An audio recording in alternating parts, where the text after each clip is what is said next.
What's up guys, and welcome back to One Life Cars. Today you join me with the Alfa Romeo Mito for yet another tutorial. Another Alfa there, sneak preview, videos to come. So in today's video we're going to look at the back disc brake and the replacement of the disc. There'll be a few videos following on changing the wheel bearing itself, the disc itself and the brake pads, tidying up the caliper, the sliders, that sort of thing. But in today's video I'm just going to show you guys how to remove the disc, get to the disc first to remove it, how to get it off, all the little quirks and the bits that you might struggle with, and how to replace it with a new disc. Bit of back to front, the wheel bearing video, if you're doing it all, will be to come, so you can do that first as that's behind the disc. But if you just change the discs and pads, this is perfect for you. So without further ado, let's crack on and show you guys how to remove and replace the back brake disc on the Alfa Romeo Mito. Let's go. Right guys, so as you can see here, I've just got the jack ready. That's the locking wheel nut. I'm just putting that into place so it's ready to undo the locking wheel nut. I'm now finding a nice spot for the jack under the rear axle. It's a good solid point for jacking the car up. There's jacking plates down the side, but I find working in the back, if you can get under it to the axle, it's a nice solid point for jacking the car up safely. Just grab the brick there to chock the front wheel, and I do go and put another one on the other side. There's the axle stand ready. You should always use an axle stand to support the jack, as you don't want to rely on the jack alone. They're not trustworthy. So yeah, I've got it up a little bit, and now I'm going to put the axle stand next to the jack under the axle, and there's the car nice and secure.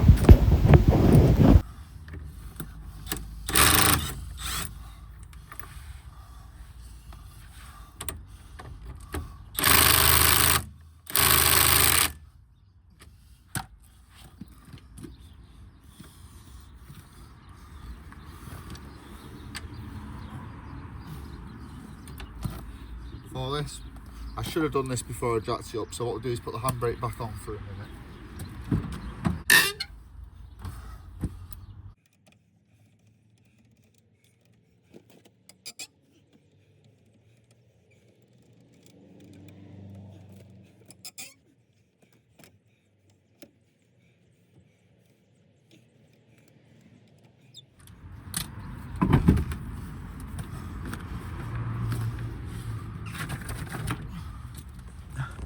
Alright guys, we've got it jacked up and safe. We've got the wheel off to reveal this mess.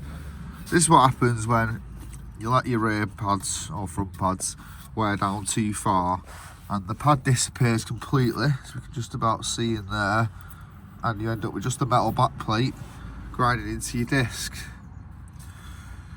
It shouldn't have been left like this. There's no excuses really. You shouldn't go like this. It's dangerous. It's not going to stop as well, and it does a lot of damage to everything around it. What originally causes the quick excessive wear, like these were new pads literally a few months ago, is, like I say, handbrakes locking on because the slider pins are getting tight and rusty. So we're going to pull them out the caliper and tidy them up, or maybe even put new ones in, re-grease it all as part of this job. But for now I'm just going to show you guys how to remove and replace the brake disc to sort of start, as this will be the first point of the rebuilding process. So we'll get it all stripped down today, we'll get a new disc on, and then in the next video it'll be pads and caliper. Anyway, let's go. So the first thing you want to do is get the caliper out of the way. Now this is held on with two 13mm bolts on the back here. We've got one there that my finger's on, and one down here. So you can get them off with a 13mm spanner or a socket. I'll try to avoid using an impact gun if you've got one on smaller nuts like this. I mean, most of the time you'll be fine, but you do stand the risk of shearing them. I've done it plenty of times. So we'll get those off first. They just tend to not be too bad. Might be a bit tight to start with and a bit of a nick, and they'll be off. They're not too bad. It's the carrier mount bolts that are next, that are the fun ones. But yeah, let's get these out.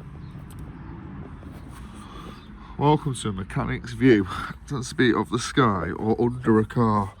I just want to show you guys quickly from a better angle of me undoing these. So I've got a 30mm spanner on this top one because the access is not great for the old socket. Right, so as you just saw in that last clip, as I was turning this top bolt, the whole pin was spinning. So it's quite a thin bolt and it's got a little shimmy there, so you can't get an adjustable in on that sort of nut there where it's welded to the pin. If you've got a thin spanner it will fit, but my spanner wouldn't fit in the gap to grip it. So I just put a mole grip on that, pulled the rubber out the way a bit so it's not going to wreck the rubber, and then I was able to undo the nut, releasing the brake caliper. So that's both bolts out, and then we can release this, hopefully. And now it's a case of gently prising the brake caliper off. Sometimes they'll just pull off, rarely. Most of the time you got to get a bit of a bar in, just top and bottom, just gently wiggle it out and off the disc, which is what we'll do now. So I've just got myself a big flat screwdriver and stick it in the back there, and gently, you don't want to go mad on it, start breaking things and over scratching it, and just gently wiggle it out. This one's not too bad, but because it's worn down so much it will be stiff on the disc, and it's got quite rusty as well. There we go. Just trying to show you everything in this video as I do it. Right, caliper's off. Now, luckily it's not worn through. The last job I did on that car, which you've seen come to the channel actually, the Giulietta, it worn down the back of the piston, which caused a lot of damage. You'll see that soon enough. Now I like to not let it hang off the hydraulic hose, but in this case I think this hydraulic mechanism is sort of holding it up a bit. I don't want to force it too much. Sometimes good to sort of hang it out the way. No, that's not too bad. Just so there's not too much pressure on this hose, but that's alright like that. Right, so this is your carrier mount. Now straight away, the main cause of all this, well the start of all this damage, I've made it a lot worse, is this pin being stuck. We'll have a proper look at that in the next video when this is off the car and we can see it better and I can explain how they work. For now we're just going to get this brake disc changed. Right guys, we've got the two pads off. So the damaged side was this front face, and as you can see it's worn the pad itself to the back plate, leaving nothing left, and the back plate started digging into the disc. See the groove there where it's sat in, actually fits in perfectly. And then the back still had a bit of life on it, as you can see, which shows that, you know, these pads were alright, still had a bit of time left, and the sliding pin on the carrier sticking in has held it in, squeezed the fronts of the disc. It's not released, it's just worn down and down and down and down with general driving. Obviously as soon as you start hitting the grinding you should stop as it gets like this. Yeah. Also I've noticed we have quite a loud wheel bearing, and you can actually feel the play in it a bit even through the disc. So I'll show you the disc replacement for now for this video, and then like I said, the next video will be the pads and sorting out the sliders and the brake calipers, tidying everything up a bit. But it will be coming back off to do a wheel bearing, which I will film as well in the very near future. But for now we'll get this disc replaced. So the next step is to take this carrier off. Yeah, caliper mount, caliper carrier, caliper bracket. I'm trying to think of all the different terminologies. It's the bit of metal which bolts to the hub behind the disc and holds your brake caliper in place around the disc. Now that's in the way now. So on the back of it we've got two big chunky bolts, you can see here, one and two down there. Sorry about the focus. Oh, you join me back down here. We have a 16mm socket on the carrier bolts, and I'm going to try and get them undone. I've got a bar, I've got the impact, I might need a bit of heat and some extra grease for this, but we'll have a go and see what happens, eh?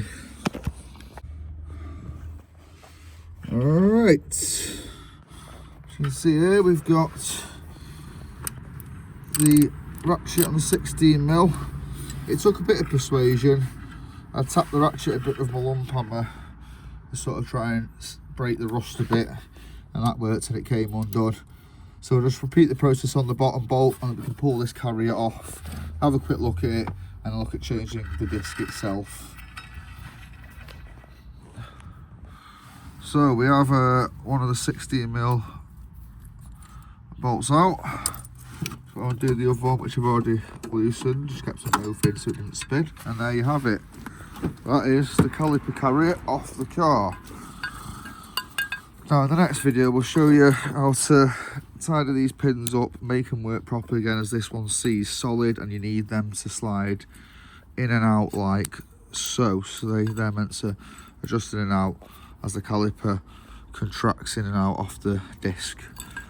That's the next video. For now, we'll just concentrate on getting this disc off and replaced. So the next thing is these two studs, which look like 10mm, but I'll confirm that in a second. So the correct size is 12mm.